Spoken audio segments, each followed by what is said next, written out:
Art de chez nous télévision, miroir de la culture africaine.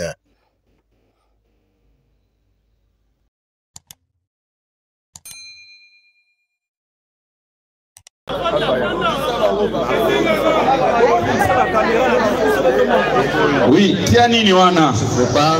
Oui, Télémisana Niwana. IDPS viva. Naebi kelelo bakolukelo bakokata bakozwati. Puisque bazaka ba spécialiste stoppé nan. Bakoluka ndenge ya kokata. Bomoni tout à l'heure, tango nazolo bakaponi le 23 mai. Or c'est le 23 mars au Basalaki M23. Bozako la nangai ba spécialiste na kokata bokokata te. Po bokolo bo mona boyoki ayebi ata makama oui na koyeba ngote pona tikala okota na rébellion te. Bozako la nangai oui, il faut to clarifier makam. Tia place ya parlement na po makam. Oh ya bol tango matsa volume. L'honorable Bampouri qui Jean-Marie se prépare si le groupe est encore dans le délai.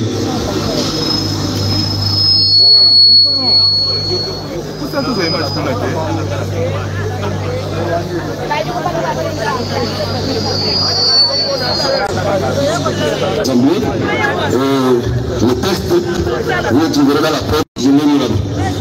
Et à l'est, notamment, nous attendons le retrait de l'armée monolithique qui règne en maître depuis plusieurs décennies à l'est. Tango, nous voulons rappeler. Tango Mina Kwaza, président du Parlement, Tshisekedi a comme président de la République.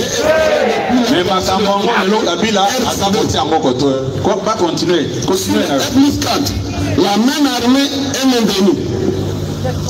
Nous tenons suivi de Bukavu, jusqu'à la Kichanga, au nord Kivu, plus rien ne bouge.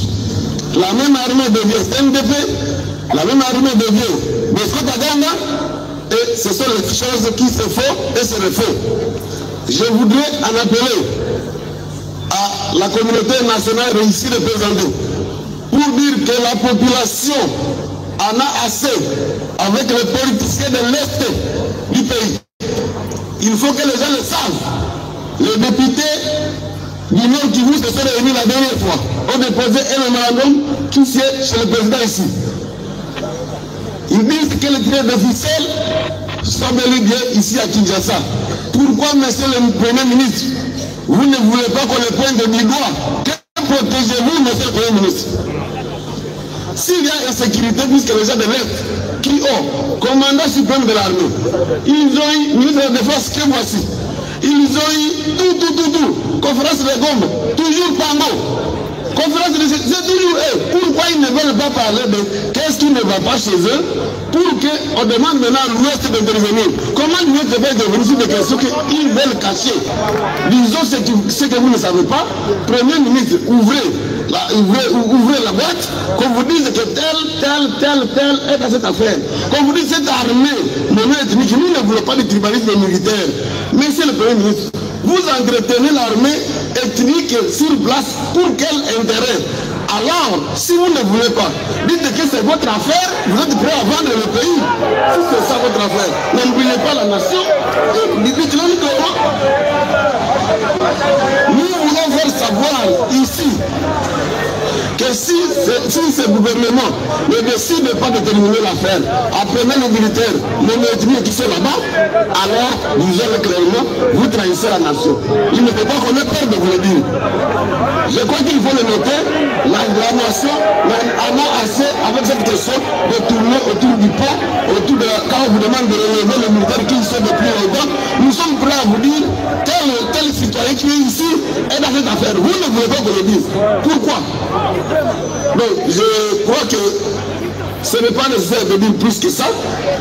Je conclue en disant que la ville de Goma, pourtant de la main à l'ouest, a voté contre vous la Kikanga pour lui dire, nous, les gens du Nord qui vous trahissent. Vous de l'Ouest, venez nous aider. Demandez à ces gens pourquoi ils trahissent leur pays. Demandez à ces gens pourquoi on soutient les pays voisins à dominer leur pays. Mais ces pays voisins-là ne nous aident à rien. Quel est le problème. Je m'arrête là pour dire que si le Premier ministre actuellement nommé, lui n'aura pas d'excuses. Chaque prédécesseur, on peut l'excuser, il ne connaît pas les affaires de l'Est.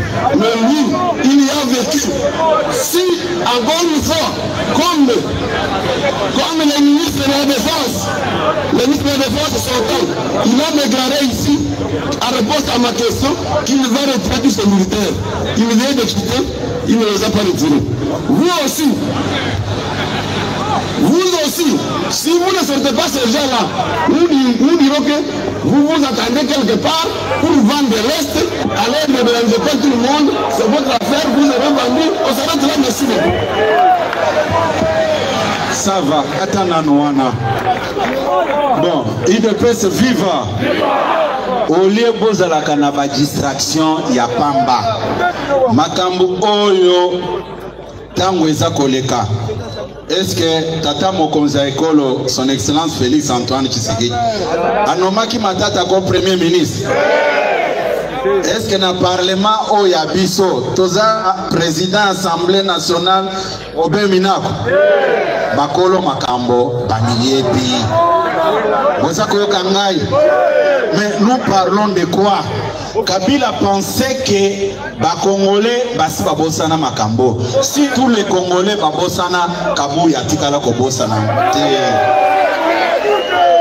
Nayebisaki bino wake bango ndenge bazaliwana. Ils ne peuvent pas accepter d'aller aux élections puisque Mabé Basaleli Biso et l'équipe belé. Baza convaincu que Congolais, mon côté, Congolais sérieux, mon côté, pour Nabango. Ça ne sert à rien. Si Koyo, Nazoko, na page Mususu, o yalobi makambo ya ba détournement, o etali bajusser. IDPS viva. Nakoyebi Sabino Boye. À partir de ce soir, ce qui okutani na mutu. Puisque Bazabatu Oyo, Bamontaki, stratégie communicationnelle na bango, rien que pour nuire l'IDPS, rien que pour nuire le chef de l'État. Nakoyeb Sabino Ngona Pokwa Lelo. Soki Oyoki, Mutuaza Koloba Makamwana, Papa Nabiso, Tata Mokonza Ekolo, Aza Papa Oyo, Aza na bana naye, Oya bandaki na bango, tango apasi na bana oya zui tango akomi na bomengo en tant que président de la République. Boza kolanda ngai malam. Mais biso bana oyo ya liboso. Puisque quand on parle des collaborateurs du président de la République, je voulais insister là-dessus. Je suis le premier collaborateur du président de la République. Parce que, je vous explique, s'il vous plaît, il faut expliquer Bino. Naza ko expliquer Bino pourquoi Naza premier collaborateur naye. Naza chef ya parti naye politique Union pour la démocratie et le progrès social. Maintenant, je viens vers vous, puisque ma campagne c'est la maquille belé. Poste ya liboso, poste officiel au Nazwaki, eza yaki informateur na formateur. Bao bazwa koloba baza kopiolola wana baye bisabino. Combien ngai na détournaki pona kosala musala wana. Baye bisangai moyen de déplacement au l'État congolais a pesaki ngai pona kosala musala wana. Baye bisangai ba local oyo l'État congolais a pesaki nga pona puisque ezaki fonction officielle. Na salaki yango na transport na ngai moko. Na yambaki batu nyonso na petit bureau na ngai. Bozako na ngai. Au lieu de faire 60 jours pour surcharger l'État congolais, j'avais fait 2 jours et 12 jours, n'a déposé rapport Nangai. Yangouan. N'a déposé rapport Nangai. na se sacrifier pour ne pas faire la honte na combat politique ya Etienne Tshisekedi wa Mulumba na Félix Tshisekedi. Naza koloba yango bango bazana batu na bango balobaka ba journaliste ya investigation bakende kosala baeb sabino makambo bakoeb sabino batika kosakana na tata mokonza ekolo. S'il y a un faux billet de $100, il y a aussi un vrai billet de $100. Le vrai billet c'est Augustin Kabouya. Je suis devant vous. Babilo Kowana ngai na ko permettre te babanda kosakana na mokonzi ya mboka oyo alamuki na tongo aza koloba oyo alamuki boye aza koloba non. UDPS viva na lobike na salaki musala oyo babimisa rapport na bango ya ba informateur nyonso baleka liboso na ngai tina tour na ngai bayebisa bino soki Kabouya akendeki ko surcharger état congolais puisque naza kolobango ke mutu ka ona bandaye ko mata eza ngai moko bapesa ngate na boyaki ke ba engager ba dépense mususu au moment où ngai naza na moyen de transport na lobite ke l'état congolais bazanga kité na monaki ke ndenge tolobaka peuple d'abord il faut to sale lango na pratique c'est comme ça que na teki moyen de transport na ngai moko nazwaki ba personnel nanga nyonso ba collaborateur nanga toza kosala musala gouvernement pe ebimi nango après gouvernement na sa musala mususu à ce qui concerne mise en place ya bureau ya parlement na bureau ya sénat nazaki financé na fond mon côté oza kolanda ngai mais je suis proche collaborateur du président de la République. Que les gens arrêtent de raconter des histoires. Et puis, discours au Bazako développé. Oh non, voilà, UDPS a échoué. Non, soyons sérieux. Ce qui est au sali tableau comparatif, il y a gestion, il y a Félix Tshisekedi. Ba réalisation na ye, na réalisation, il y a Kabila Tangwa Kendekiwan. Di, zongisa, place Oyo, batunyon soto baneko yamba, ba réaction na bango zongisa place wana zongisa nanu puisque bakoki kosakana na biso ndenge wana te le problème ezo utakaka na biso moko tango boza olie ya ko communiquer makambo bino bosadi boza toujours na direction générale et de ce qui peut être notre rapport aussi bien technique, intellectuel que politique. Plusieurs autres plateformes et regroupements politiques dont les délégations ont été conduites par certaines figures bien connues de l'opinion, notamment Jean-Michel Tamaloukonde, Jean-Pierre Bemba Gombo, Fifi Masuka Saini, Vital Kamere, Christophe Mbosso, Modeste Bahati, Peter Kazadi, Justin Bitakwera, Henriette Ouamou et tant d'autres ont chacun et chacune réaffirmé leur appartenance à la majorité parlementaire avant de la tester par la signature de l'acte d'engagement collectif. Certains de ses collègues qui ont assigné cette mission, il y en a qui ont pris un mois, mais j'ai l'impression qu'on est en train de tendre vers la fin de la mission. Alors, je les félicite pour cette rapidité, ce sens de sacrifice, parce que pour assumer cette responsabilité pendant au moins 1 ou 2 semaines, il faut pouvoir sacrifier sa santé. On ne le dira jamais assez, à l'unanimité, toutes les parties ont salué la désignation par le chef de l'État du député Augustin Kabouya comme informateur.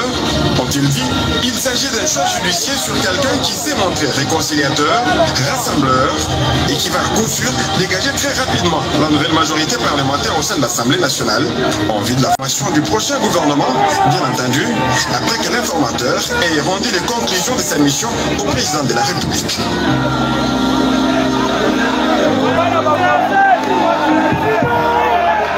Zongisa na sima, zongisa na ebandeli ya nini wana. C'est important, batu nyonso wana va s'exprimer.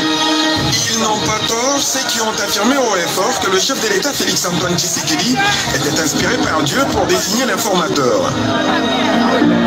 Le 7 février 2024 restera à jamais marqué dans la vie politique des Mwanabouté, profondément reconnaissant à son Dieu pour le destin, puis au président de la République, chef de l'État, pour les choix sur sa personne. Je commence d'abord par remercier le Créateur du ciel et de la terre qui a permis que cette nomination puisse avoir lieu, et remercier aussi le chef de l'État en particulier qui a porté son choix sur ma personne. Mais les choses sérieuses ne vont pas tarder. Le 15 février, soit environ une semaine après, au cours de son premier point de presse, l'informateur Augustin Kabouya dévoilera sa mission qui s'inscrit dans une durée de 30 jours renouvelable une fois. Celle-ci consiste à consulter les partis, regroupements et personnalités politiques, toutes tendances confondues, appelés à siéger à l'Assemblée nationale. Avec l'aide de Dieu, je demeure convaincu de l'issue et reste de ma mission par l'identification d'une coalition fondée sur une forte majorité parlementaire, gage de la stabilité de notre pays. De la parole à l'acte, depuis son quartier général installé dans le ventre du prestigieux Hilton Hotel, l'informateur a eu toute une semaine pleine de consultations, soit du 16 au 22 février 2024. Des regroupements et plateformes politiques de l'opposition, conduites notamment par Constant Moutamba, Matata Pogno et Adolfo Moussito, ont été aperçus au portillon de Augustin Kabouya, auprès de qui ces leaders de l'opposition ont remis leur cahier de charge au sujet de ce qu'ils pensent de la gouvernance. Nous avons vu un informateur calme, serein, mesuré, compétent, humble, ouvert. Et à cette occasion, nous lui avons déposé, remis en mes propres, le cahier des charges qui détaille nos différentes propositions sur ce que nous pensons du futur gouvernement, ce que nous pensons de la future composition du bureau de l'Assemblée nationale, ce que nous pensons de la situation du pays de manière générale et de ce qui peut être notre rapport aussi bien technique, intellectuel que politique. Plusieurs autres plateformes et regroupements politiques dont les délégations ont été conduites par certaines figures bien connues de l'opinion, notamment Jean-Michel Tsamalou Kondé, Jean-Pierre Bemagombo, Fifi Masuka Saini, Vital Kamere, Christophe Mosso, Modeste Bahati, Peter Kazati, Justin Bitakwira, Henriette Ouamou et tant d'autres ont chacun et chacun... Merci beaucoup. Sikoyo, nalingi kozongela bino, IDPS viva, batu nyonso oyo, ba personnalité minene ya mboka na biso. Na yambaki bango. Bango nyonso babandaki kosala ba témoignage na bango. Bango tout, zone sa place bazo sala ba témoignage wana. Parce que là, il est vraiment en train, il a déjà fait plusieurs tableaux. Maintenant, c'est les tableaux définitifs. Et comme vous voyez, il n'y a pas d'engouement, c'est bien respecté. On respecte les chefs de groupement, on respecte les députés. Sinon, on pouvait m'appeler seul, mais il respecte tout le monde. Nous pensons qu'il fait un travail excellent et nous tenons à les féliciter au nom de tous nos regroupements pour le travail qu'il est en train d'abattre sans regarder les temps, sans se fatiguer. Donc, coup de chapeau à notre formateur. Poignée de main conviviale. Ces considérations-là, que ces ajustements aient été pris en compte dans le cadre de notre mouvement politique de la Code. Bon, ça va, ça va, merci. Bon, yo po ozana en na yo contre moto. Un incompétent au bâté à Kabino, un incompétent peut faire tout ce travail ici. Un incompétent à Salakaka Salako. Bon, ce n'est pas ça le sujet du jour. Nalingaka kako continuer Nabino pour vous dire ceci. Le chef de l'État a de très bons collaborateurs. Puisque quand on a Zolo Bakazan a de très bons collaborateurs, Lelo Balingi Bassa la campagne à Mabé contre l'IDPS et son chef. Le gouvernement actuel ni encore moins les institutions dans son ensemble. Eza occupé na batu ya IDPS bango moko te. Toza na politique moko ya coalition. Et puis na sekaki makasi. Mokonza mboka za moninga na biso te. Soki olingi osala babuzo bano kokotisa kombo mokonza mboka te. Natanga kilobi mwana moko akomi boye. Oh, haute autorité politique de référence apekisi Kabuya aloba. Di yo ozalaki na mokonza mboka wapi oya yebisaki oke Kabuya aloba te. Vous allez continuer toujours à tromper les gens. Bon, ya aloba ki na aloba te mais ah na yeko sala ni. Na yeko sala nini hao? IDPS viva. IDPS viva. Je suis responsable de sa famille politique. Na yebisaka bino place oke. Naza directeur de campagne à Mokonza Mboka naturel. Je n'ai pas besoin d'une quelconque nomination. Même ça kabino ngwao. Boza kola nangai tolobeli makambo ya liboso ya droit de l'homme. Nakanisi boza nanga d'accord que Kabila n'est pas mieux placé pour nous parler de l'état de droit. Vous êtes d'accord? Nakosenga bino nyonso botelema pona ko saluer mokonza mboka na oma bola nyonso aza ko salela biso. Botelema likolo. Oui, bayebi bopelisa ba téléphone. Bopelisa ba téléphone na bino. Fachi beto ayeba ke azana batu basina mibali o baza ko soutenir ye. Oui, tiens bango ba komesa na bi. Oui, nakanisi mokonza mboka aza komona ye moko. Aza komona ye moko. Oui. Nakanisi mokonza mboka place azali azana esengo makasi. Ba député na ba sénateur tosalela peuple congolais et dans la ba généraux na ba ministre tosalela peuple congolais. Oh mame lelele oh mame lelele dans les 18 ans na basale le côté vraiment 18 ans na Congo baboma peuple.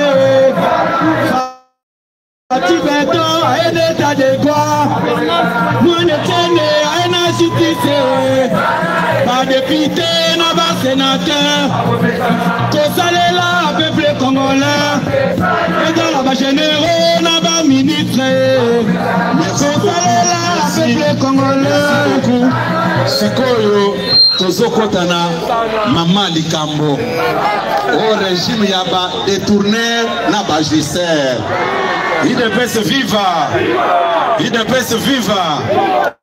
Mais na lobi boy, nani a induire Kabila na erreur pour akota na terrain puisque makamboyo ezali ao ekobetisa bakake. IDPS viva puisque na combien détournement à outrance entre 2001 et 2018. Au régime Kabila Joseph Bassal Namboga Nabiso. Il y a liboso détournement, il y a 32 millions de dollars. Oyo, il y a SNL Namakamwa Brazzaville. Oyoka bakanga tamutu. Oyoka bakanga tamutu. Ata ba convoka mutu pamba boyeke nomba tuna ye. Mengai na koyebisa Kabila na poko alelo. Bien que nazako loba une grande partie na Lingala ezapona ba Congolais nyonso ayoka makamu na zoloba. Bozako la nangai. Bozako la nangai. Déjà awa na capitale 18 millions d'habitants. Ce qui déjà ba capter message wan ba relayer yango na ebike Congolais nyonso akoyoka. Bozako la nangai régime Kabila Détournement, il y a 32 millions de dollars, il y a SNL. Batuna Motouté. 300 millions de dollars destinés à la police par le ministère de l'Intérieur, Balia Yango. Vous avez la nangai, Moutouata Moko, dit, Bolongwana na place wana na besoin de lumière. Bolongwana. Babilo Kotango Bazako Lobango, Spat Bagangaki. Ngai na lobaki yango clairement que na ko répondre ye. Puis nazana makambu ya koloba.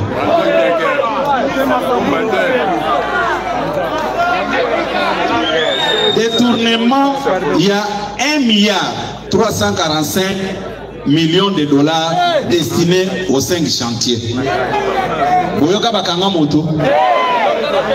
Boyoka bakanga moto. Naza kolobake 1,345 millions de dollars. Bayiba yango, balea yango. Batuna ta moto te.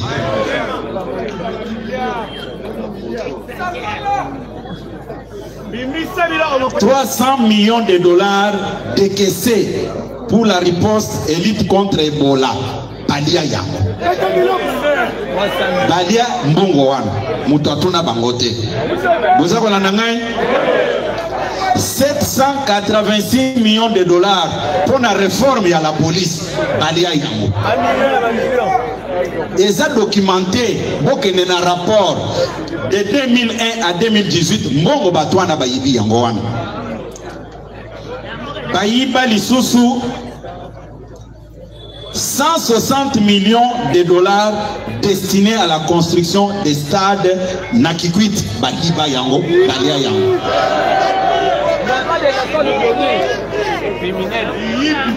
Bayiba mbongo 30 milliards de dollars. Oyo destiné à contrat chinois pour le développement Nabiso Bayiba yango. 30 milliards pour la construction de l'infrastructure Bayiba yango. Non, ça va, je vois, ça va. Merci beaucoup, porte-parole. 145 millions de dollars pour un projet à Bapon. Pour un projet à pont Lulua na Kasai Central Balia yango. 50 millions de dollars pour un projet à relance Yamiba Balia yango.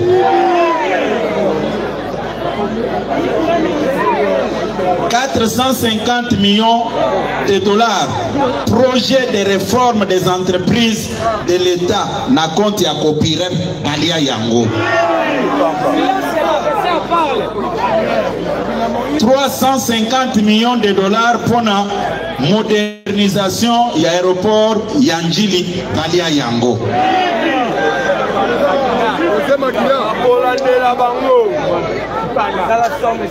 125 millions de dollars pour la construction de l'autoroute pour la Kinshasa pour l'aéroport Nabiso Balia yango.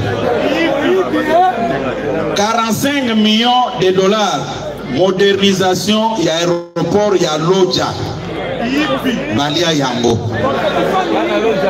256 millions de dollars pour la voirie à province ya Sankuru Balia yango.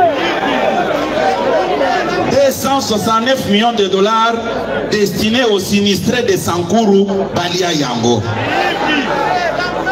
885 millions de dollars à Bagopas Balia yango.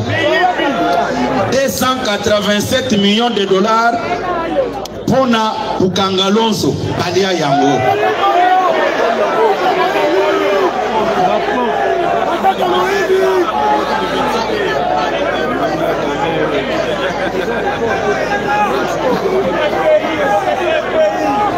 321 000 dollars et 321 millions de dollars destinés à la construction des parcs agro-industriels au Congo central, Balia yango. 1,28 milliard de dollars destinés à la construction des écoles Balia yango. 348 millions de dollars pour l'achat de matériel de la police anti-émeute Balia yango.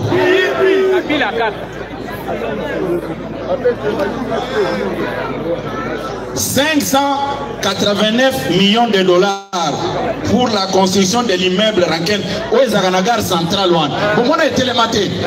Balia Yango.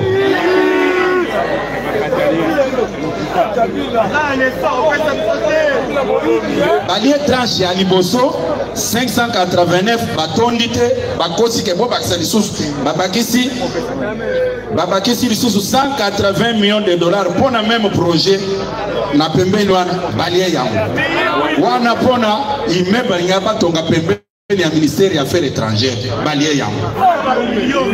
Oui, 884 millions de dollars pour la construction des stades, quelques stades municipaux na ville à Kinshasa Balia yango. 456 millions de dollars destinés aux étudiants pour la faisabilité des routes à Lubumbashi, Balia yango.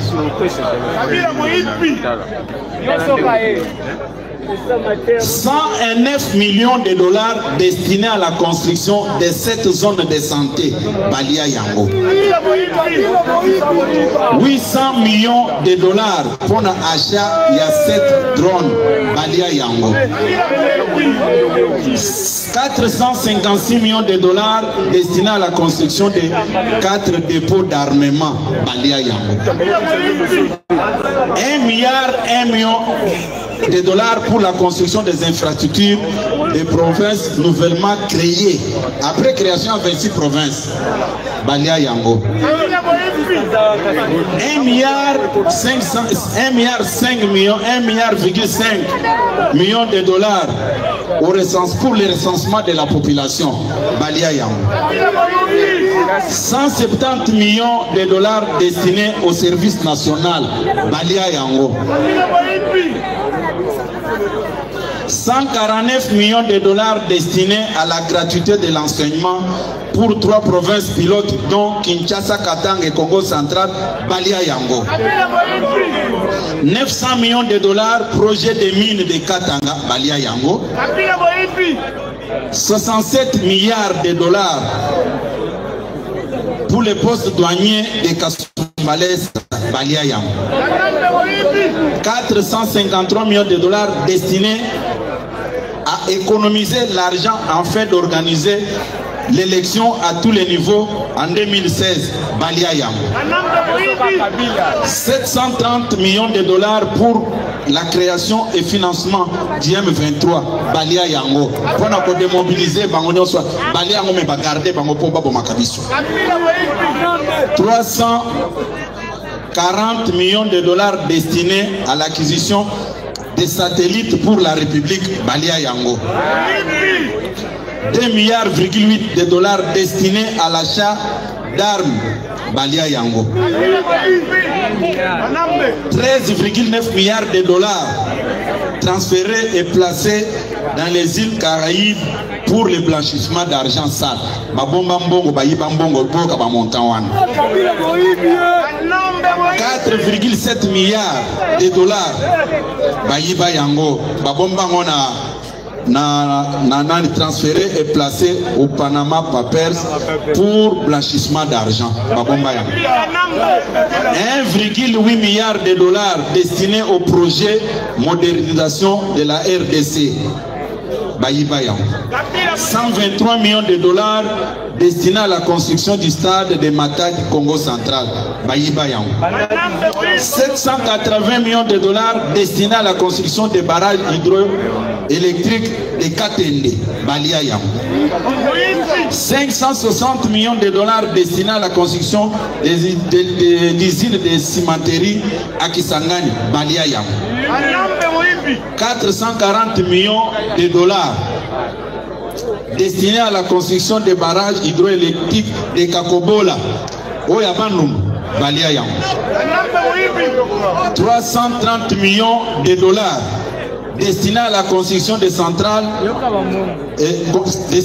destinés à la construction des centres internationaux culturels, Balia yango. 230 millions de dollars destinés à l'acquisition des avions de lac, balia yango 2 milliards de dollars de redevances minières au Katanga balia yango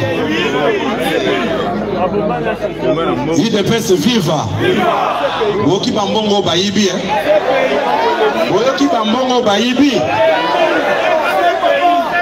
bon sikoyo naza koloba boye UDPS viva Kabila aza bien placé te tango nazoloba makambo oyo naza naboyi nazala mal compris baloba te ke bomoni ke Kabuya ye ko justifier na bao bazoyiba nga na lobi na ye ko justifier loko moko te tokoti na terrain wana nga naza na drapeau na ngai ya régime na biso bozolanda mon rôle eza ya ko défendre les régimes et les chefs de l'État boza kolanda ngo mais le comment on a quoi Sabino n'a pas quoi lelo assassin numéro 1 il y a Joseph Kabila et il y a Laurent Désiré Kabila.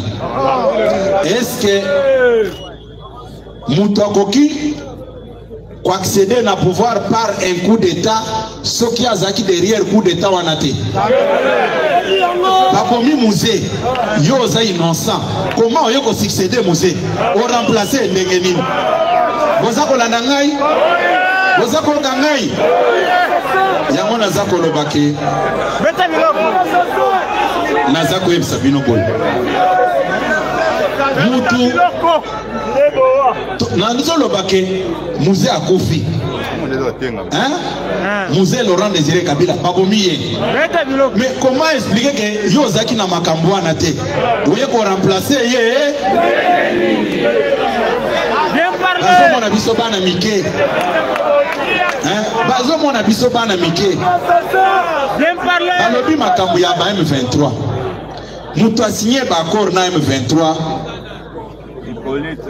eza Kabila ye moko bozola na ngai mutu akotisi batu po baboma babanya mulenge babanya mulenge na au plateau ezali ye moko Kabila boza kolanda ngai boza kolanda ngai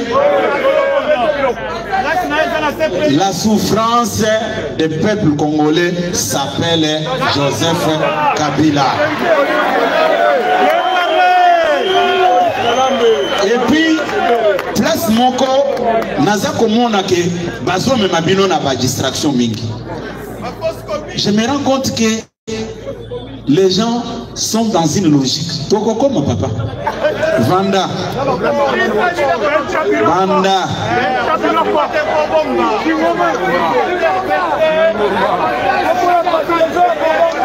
Naza koyeb Sabino boy. Naza koyeb Sabino boy. Kabila aza modèle T. La nuit du 18 mars 2015, Kabila a bombé 421 personnes au Bakenda Kokunda na fosse commune ya Maluku. Oui, Nazolo Bango, oui bien, ngai sala kanga tala. Botika na ba distraction na bino wana.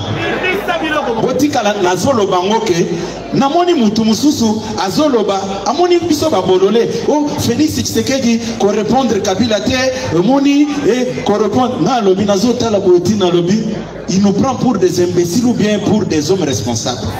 C'est-à-dire biso to kangi minoko ba charger mokonzi na biso na biloko wa lukuta biso to beti maboko to lebino to ko répondre non non ce qui répondre te ngata na toilette na ko répondre e kaka. Oui, oui, mais écoutez, Baza ko utiliser discours, il y a qu'on dresser population contre Mokonzamboka. Et vous venez me dire que non, et oh non, et Natire Longite que Oloba. non nana éviter que to komi na tango asuka pona bambula mbula eza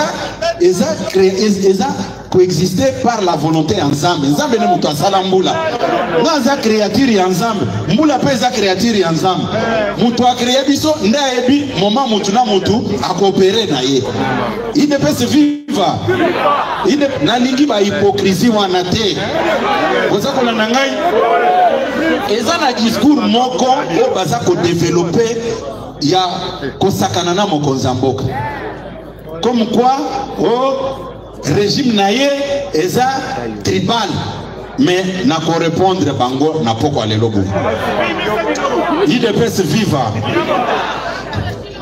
toza na 26 provinces boza ko na ngai il faut toka na place wana nga naza député naza na parlement soki ba servir batu ya Sud Kivu batu Nord Kivu balobake nous sommes pas concernés batu Maniema balobake nous sommes pas concernés par ce que vous venez de faire. Vous avez servi rien que les gens du Sud Kivu.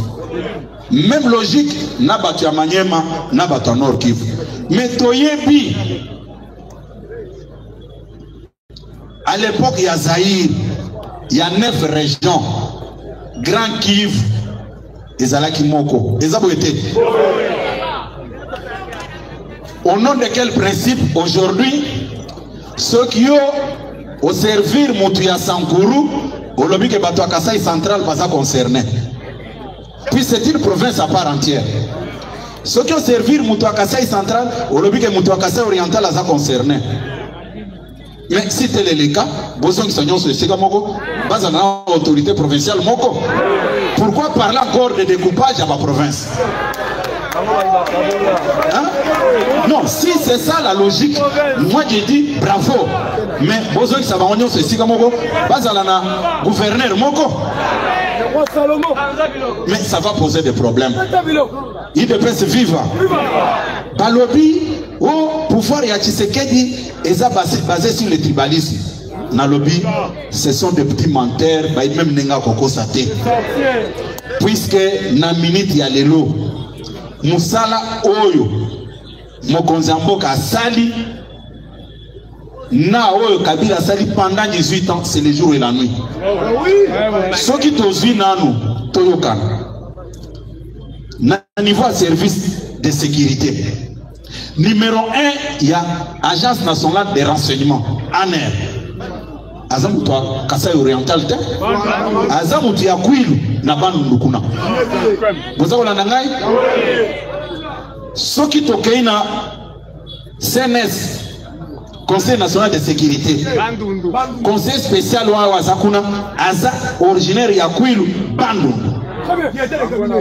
Di botika makelele wana soki tozwi numéro 1 ya police nationale Azamuto Équateur Azamuto Kasai oriental te nana lingna lobela province ya chef de l'état c'est Kasai oriental boza ko nanga malamu soki tozwi chef d'état-major ya FARDC Azamutu ya Katanga kuna Azamutu Kasai oriental soki tozwi numéro 1 ya DGM direction générale d'immigration Azamutu Sud Kivu Azamutu Kasai oriental.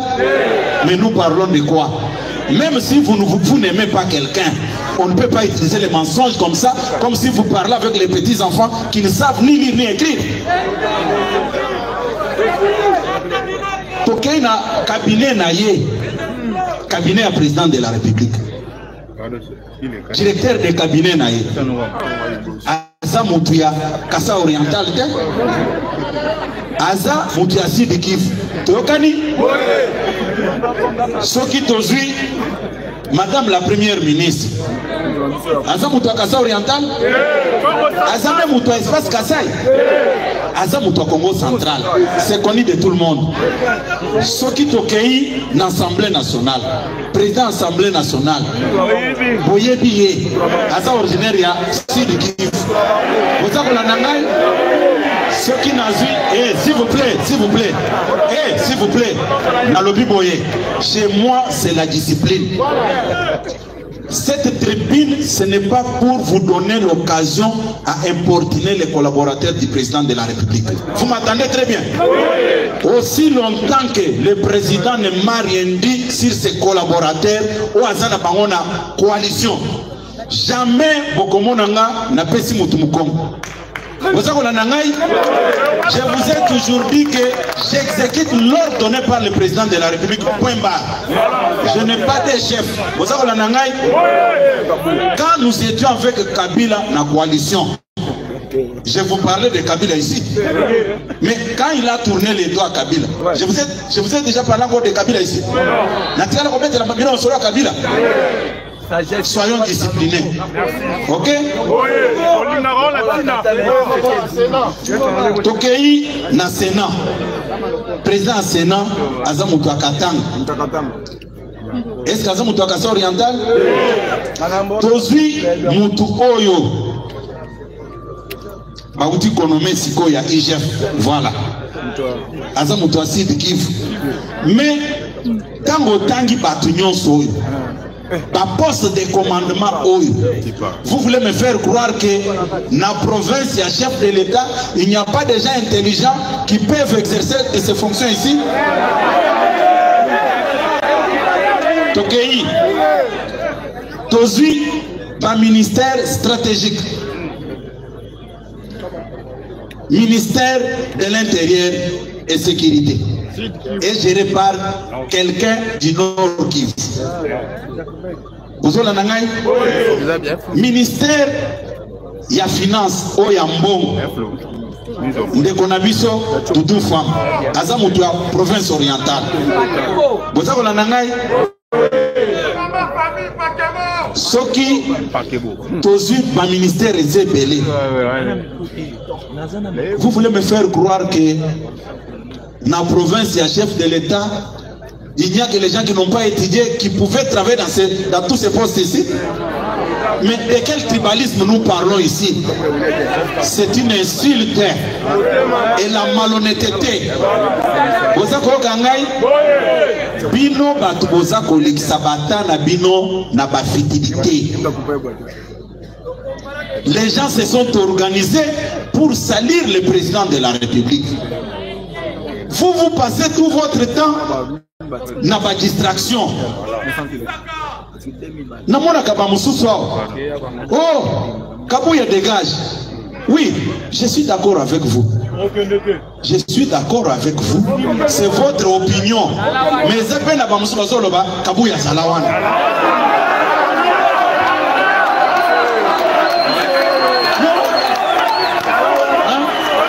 Oui, dans le but que il ne peut se vivre.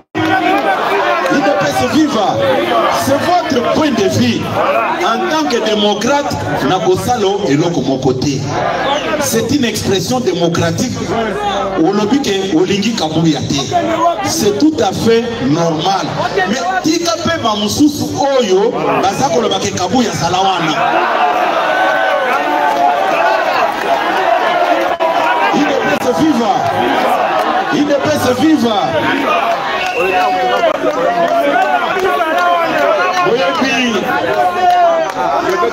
Moi, mon problème, c'est de voir les gens prendre leur courage, de dire haut et fort toutes les bonnes réalisations effectué par le chef de l'État, son Excellence Félix Antoine Tshisekedi. C'est ce qui est le plus important pour moi. Nayoki Batu, Bazakoloba. Oh, peuple abandonné. Non, ce n'est pas ça. Et puis, les gens sont de mauvaise foi. Un jour, Nazalaki Awa, Nazo Solola, Nabatu Nabisomoko. Ce que nous faisons, ce n'est pas ce qu'on attendait. C'est-à-dire quoi? Ça n'avait rien à voir avec les gens qui ont développé au nom Kabouya reconnu qu'il ne peut pas échouer. Non, vous êtes des voleurs. Je n'avais pas dit ça. Je n'avais pas dit ça.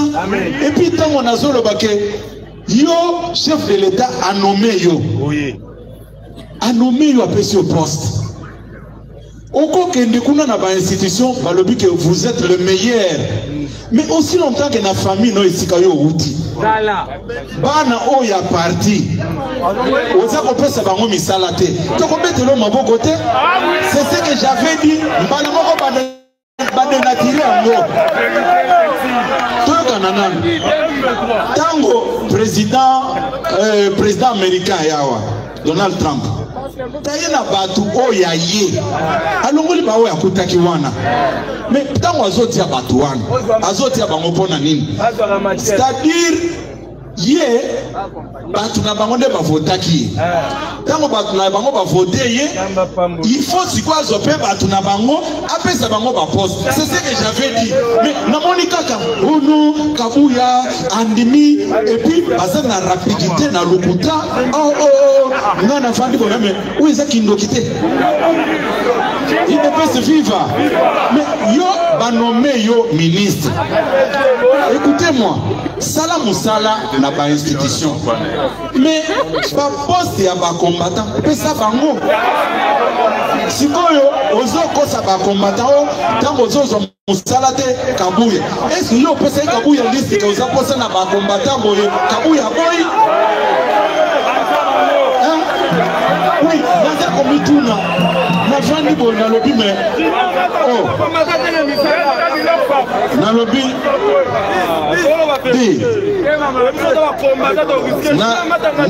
dans le lobby boy, na senga qui écran géant ôté pour nous faire la promotion n'angai. Si il faut faire la promotion, c'est la promotion du chef de l'État et qu'on présente ma paix à Kabila. Ne bilo comme il parlait dans le qui écran géant. Vous avez awa kaka makambo. Oui, Moussala nenge salamaki. Vous avez nangai. Oui, ngai na ya. Nous avons un seul chef. Vous avez nangai. C'est tout. Ngai soki olingi totan sanotongo na ba discussion pour ça la nai. Naza nouveau venité. Avantage naza nangopo na yebi mutu na mutu. Na yebi sakibino place oyo. Il ne peut se vivre. Na yebi sakibino place oyo. Etienne Tshisekedi mutu asala parti oyo. Les mêmes groupes babengana kayeke asa incompétent. Les mêmes groupes même Etienne na justice. Vous savez qu'on a nangai. Mais non, le premier docteur en droit de notre pays, un petit groupe de gens, bafandi boye, balobi to bengani, bamemi eti na justice. À combien plus forte raison, ngai mutu, naye kokuta batu basala ke loko na bango. C'était à Kukauka. Bon, nalingi naib sabino na poko le logo. Nous avons un président digne. Mutoko sabino te. Nakope sabino exemple moko. Lelo bazako loba. Kabila tika ki budget na combien? Et Tshisekedi a commissaire à combien? Bakoye bisabino ke bolanda nano. Kabila s'est permis ya kokosa ono basoda na biso baza maltraité. Mes chers frères, natikala komona mutuna souci à basoda net président Félix T. Ça, je ne fais pas de publicité. Au moins, quand nous sommes arrivés au pouvoir, président Félix a accueilli Kotala et Sika Bato Bakenge la Kaye et Sika Balalaka et Sika Basina Bango Babotaka et Sika Banana Bango Batanga. Nana Zaki n'a été. Mais n'a pas quoi tant au Tokei, Tokei Kokutana, Tata Mokonza École. Bobetele Maboko Maka. S'il vous plaît, Boyebi, jour n'a eu Kabila a évoqué le problème ya basoda. Même basoda place bazona. Ce qui a zakanakat na bango, bakobeta ta masasi. Mokonza mboka uti na kan church. Na poko to vandi bazolo ba mais prédécesseur nanga vraiment azaki na motema ya moto. Bato bazo kengela yo. Ce que j'ai vu, c'est inacceptable. Bana basada mabele bazo tanga na condition mabe, basi na bango na condition mabe, alobi ke action nanga ya liboso, il faut na soigner bato yo basa ko kengela ngai na ko kengela mbo. Est-ce que hôpital lo ezalelo na kanchachi Kabila tekaki yango? Nous parlons de quoi? Nalobi ba ekolo bana baza kotanga lelo na kanchachi. Kabila avait laissé ça? Mais nous parlons de quoi? Nous parlons de quoi? Tango Kabila kei atika ki ba soda na salaire ya combien? C'est-à-dire Babiloko wana, s'il vous plaît les amis, nalobi boye botika nano makelele. Basoda oyo ye anyokolaki. Basoda oyo. Au monde le soda azolo baki ngai. Ngai soda. Baye binga lelo. Totika kwa borde basije mususu. Namona ki mususu amibengi gaza docteur. Alobi azana ba doctorat soki combien? Po ayebi koloba français mingi koleka secrétaire général à IDPS. Mais soyons un peu sérieux. Un enfant français de 10 ans, à quel titre académique? À quel titre académique? Comment les gens sont complexés comme ça? Vous savez, je vais vous dire une chose. Un jour, l'actuel président burkinabé, capitaine Ibrahim Traoré, il dit ceci. Aujourd'hui, pour dire que telle personne est intelligente, il faut qu'il parle dans une langue étrangère. Abando ça la ironie à autres la battu. Des débats na monaki et j'ai eu pitié même de certains de mes proches. Babandi ko développer, ko comment, oh non, ko sakanana secrétaire. Non. Un jour, j'ai parlé avec le secrétaire général adjoint Daniel Asselo, notre VP Monorel. À ce qui s'est à lobby, secrétaire général. Oui, puis, jour moko tovani na mboka na biso, balingi batongandaka. Ngana zawana, tout est licencié en droit et en avocat. Na moni bazo kipenga te. Bazoluka VP Monorel bazoluka nen architecte. Télémana nous, télémana. Mon père c'est micro et mon père expliquer l'isolo nae. Et puis je vais vous dire quoi. C'est micro. Boyoka, puisque yo zo ate, ata bande ke ba réfléchir ça quand même en ate. VPM général yaka ba combattant ba mona. Les tribune na bino ba combattant yaka. Pour boyoka, puisque batbaza na complète infériorité moko ou ils ont dépassé entendement. Boyoka kaka, puisque Assel c'est un avocat, c'est un juriste. Boyoka avant ni na mboka na bango, bazoluka batonganda, mais bazoluka yete. Boyoka ninga ko yebisa bino. VPM yaka logito gagner temps.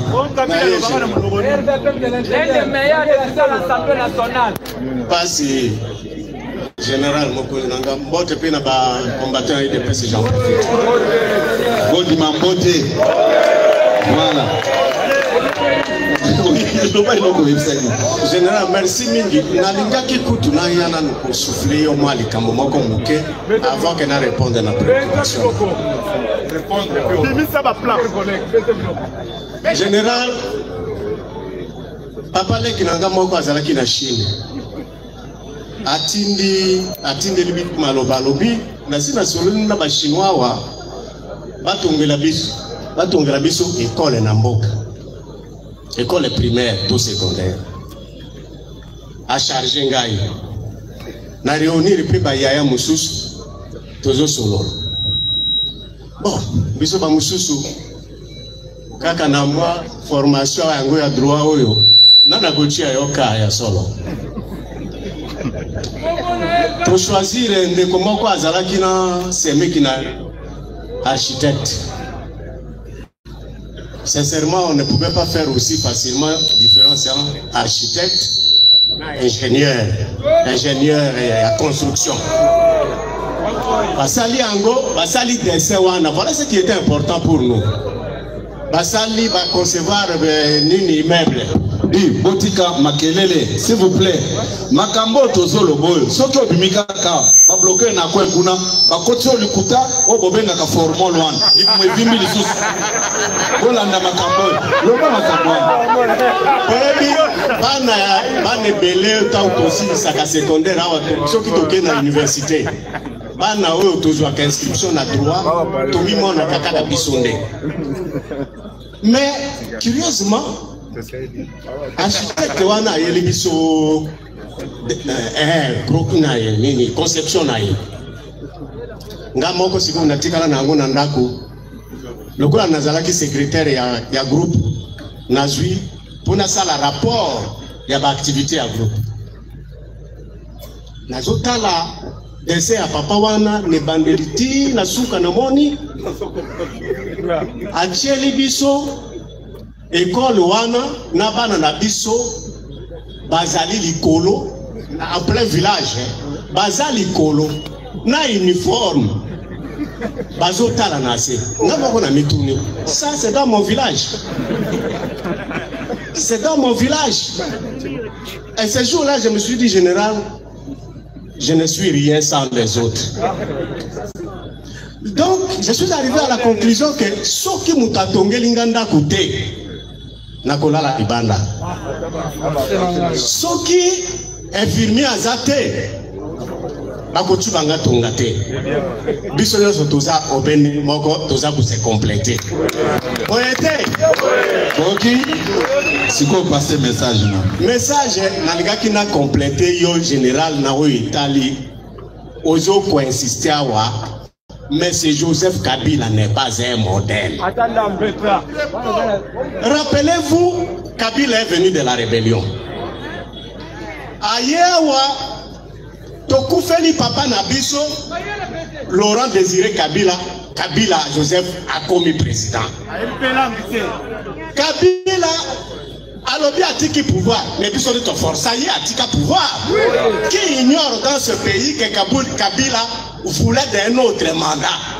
Biso de ton téléma, non so bozomona awa. Biso de ton téléma tolobi, pas question, il y a mandat supplémentaire. Ndesikoyo, il s'est senti contraint avec la communauté internationale à Kin. Botala, pourquoi Kabila n'est pas un modèle? En plus de ce que le secrétaire général a dit tout à l'heure. À Kekuna, Kabila rêvé. Alobi, oh, natika ki M23. M23 est coquité.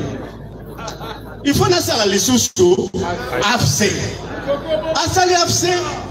Alobi, balobi à côté de Goma. Kabila na batu na balobi ta. Na commune na côté na Goma te. Mais je vous dis ceci, c'est que je complète dans le secrétaire général, c'est que l'Afrique n'a biso, et à travers le monde, quand un président de la République a bien géré son pays, il devient un modèle pour son continent. Bosi boyoka mokolo mususu, Afrique o ya biso yo, balobi, moi likambo moko ya ata ya muke eza na Congo Brazzaville. Tobengisa Joseph Kabila, Bona Boutina, aussi Moyoka Yango, ce n'est pas un modèle général. Merci.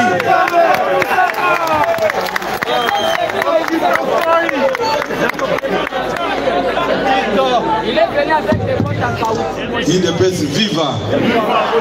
IDPS viva. Nakanisi tant les autres à la biso de faux pour Tokaba. To vide liboyo kangana na malamu. To vide matière nyonso te. Omoni na fongola ki tal, na fongola ki fardol. Mais oyo na fongolité par rapport à facteur. Il peut se vivre. Na lobby biso tozana makambo koloba mais par rapport il y a facteur temps naza koloba boy nazo remercier bino mingi na ndenge boye nakanisi bapanzi sango o bazali awa na kati na biso bayoki makambo ebele o tolobi awa bo relayer message ndenge bozwi yango bomoni makambo ezebele akoloba makambo ezebele akoloba mais tant ezo permettre bisote tozwi kaka volet mibale na makambo oyo etali état de droit na démocratie na makambo etali ba détournement et puis na koyebisa bino boye. C'est là où je vais chuter. Yo zana bana na mibale bola nanga malamu mwana moko azobela maladie ya cancer mosusu aza bonne santé. S'il vous plaît, s'il vous plaît, s'il vous plaît, tika makelele wana tango yo kobimawa bakuzuyo kana kwa babandi kokosa kosa yo mbala moko zongia ke bomone biso zala calme kamna zolo bwana peut-être ekozala conclusion même ya makamto solo leo ozana bana mibale bafutaka mbongo $1000 na fin du mois. Mwana moko azobela sikoyo ukosala nini okolobake wa azobela wana akufa na ye ou bien okoluka osauver vie na ye. Oui, okoluka osauver vie ya o azobela lelo ekozala injuste et inacceptable même que biso awa na Kinshasa to sepela sans tenir compte ya bandeko bazana ba zone occupée wana te. C'est ce qui fait que bambongo boza koyoka ke baza ko dépenser ezokende mingi na makambo etali achat ya ba armement na kokipe mapinga na biso. Lelo soki oyoki tata mokonzi ekolo alobi salaire ya muke ebanda na $500 pour na basoda nyonso obetele maboko malgré puisque donc on a zoebisa bino ke ndenge likambo ya basoda condition na bango ndenge et dérange comme on a beaucoup le mais oh finalement c'est-à-dire c'est quelqu'un qui aime son armée nenga za commandant suprême nazolo bake tango alobeli bisoka kama kamwana ke nazo comprendre te prédécesseur na ngai abande ko considérer batu oyo ou bien abande ko considérer bangote alobi mais ngai moko comme chef de l'état tango na komi na moni condition basoda bazako vivre ça m'a fait très mal. Au moni Kabila aza sincérité a montaki stratégie na ye. Oui, mususu akwe bisoko ebisaki bisoke Kabila aza sérieux. Oui, to bando gérer ye. Non, to bando ko gérer ye. Lelo boya ko tuna ngali suna le belabino lisusu ka moi. Ah oui, to bando ko gérer. Non, pour ceux qui ne le savent pas. Na koyeb sabino ke tango tozo kutana na domaine présidentiel enseigné abando sala nanga baje mutu abenganga pour m'annoncer la mort de mon frère Jacques Ilunga. C'est lui? Oui, mais oh tango ngana za kokende epana ekuna na lobino tokutana na Jelem ezaki pona nini na bando kende na mission na ngai comme envoyé spécial à Mokonzi. Tango a bloqué ba ordonnance il y a Jekamine na SNCC. Na bando kendo kutana naye ngana papa kitenge Yesu pe a son âme. Mais tango musale sili Et si nous avons détourné, nous avons l'information Kabouya collabore avec Kabil. Soni Nabino. Ah oui. Tango mokonzaza kotina ngai kende ko sala boy. Confiance du chef. Nazako kende. Nazo kende. Oui, nazo kende, c'est l'ordonné et j'exécute, c'est tout. Oui. Oui, makamweze belé ya koloba. Mais tant ezo sala défaut. Na kwem sabino ke mutu ako sabino te. Mokonza mboka azana bino na motema na ye. Bozako la nangai. Lelo soki oyoki, là je m'adresse à vous les amis de la presse. Le pays n'est pas géré par l'IDPS seul. Le pays est géré dans une coalition. Puisque nous venons de lire, de citer les noms des animateurs de certaines institutions. Vous n'allez pas nous dire qu'il n'y a que les gens de l'IDPS. Même les gouvernements dont on parle, sur 57 personnes membres du gouvernement, il y a, si c'est 7 ou 10 membres de l'IDPS. En termes de pourcentage, ça représente quoi? Ce qui nous a amenés dans cette condition, c'est le contexte politique qui est devant nous. Nous sommes obligés de composer avec les autres. Nous sommes obligés de composer avec les autres, c'est ça le problème. Quand j'avais soulevé le problème des changements de constitution, les gens ne m'avaient pas compris. Je vous avais bien expliqué que j'étais un formateur. J'ai vu des difficultés qui entourent l'actuelle constitution et les institutions. On prend presque toute une année pour la mise en place des institutions. Si vous regardez très bien, toutes les élections n'ont pas eu lieu le même jour. Nous avons pris des temps, puisque quand vous regardez les contentieux au niveau des cours et tribunaux, ça prend du temps. Ça prend du temps. Et la loi électorale même, quelqu'un peut être élu avec 5000 voix. Et il tombe au détriment de celui qui a 1000 voix. Est-ce que c'est normal? Tout ça sont des problèmes. Mais quand nous avons dit, et les gens voyaient que leurs intérêts, et je vous avais dit même que nous, lors des états généraux de nos fédérations de l'intérieur,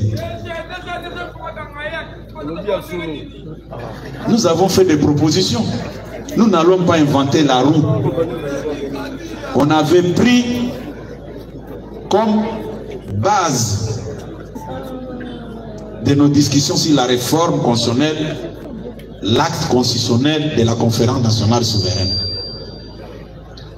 Tonato réactualisant.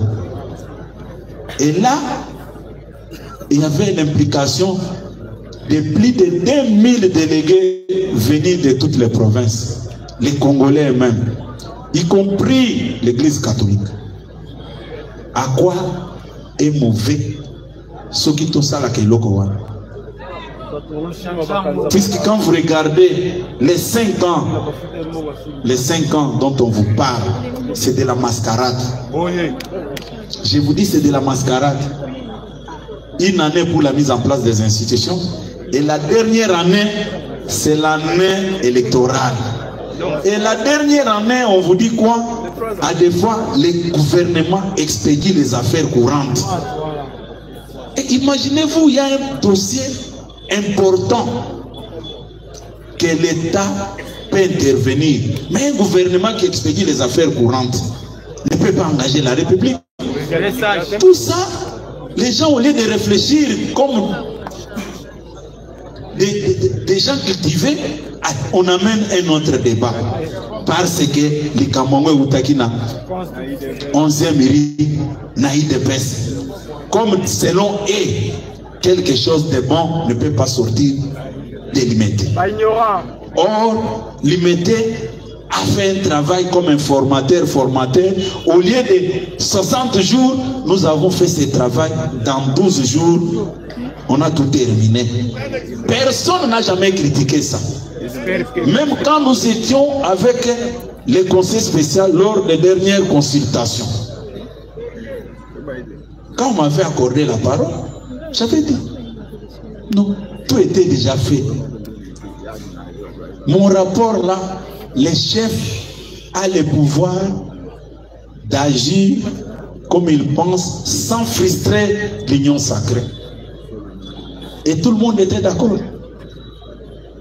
Et l'union sacrée, c'est la vision du chef de l'État.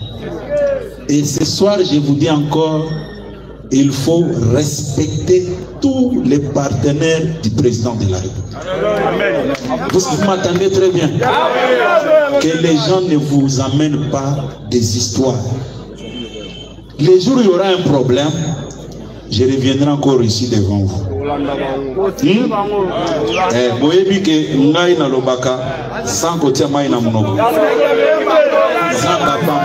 Merci beaucoup. Art de chez nous télévision, miroir de la culture africaine.